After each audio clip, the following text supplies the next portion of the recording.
प्रियालो report Mushtaq Ahmad Solanki. प्रियालो थाणे जी हद में बदअमनी नामालूम चोर हिक ई रात में 3 वारदातूं करे विया।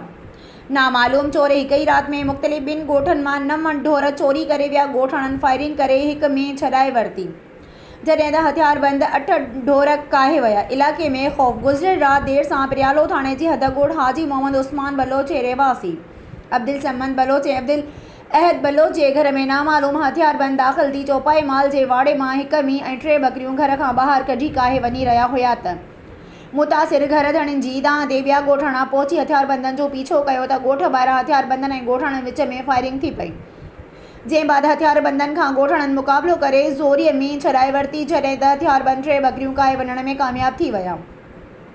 ॿी वारदात साॻिए राति ॻोठ अली हैदर झलवाणी में नामालूम चोर ॻोठ जे रहवासी साबिर झलवाणी जे घर में दाख़िल थी चौपाई माल जी वाड़े मां 5 ढोर हिक मींहुं हिक पाॾो ऐं 3 बकरियूं चोरी कढी कचे जी तरफ़ काहे वञण में कामयाब थी विया।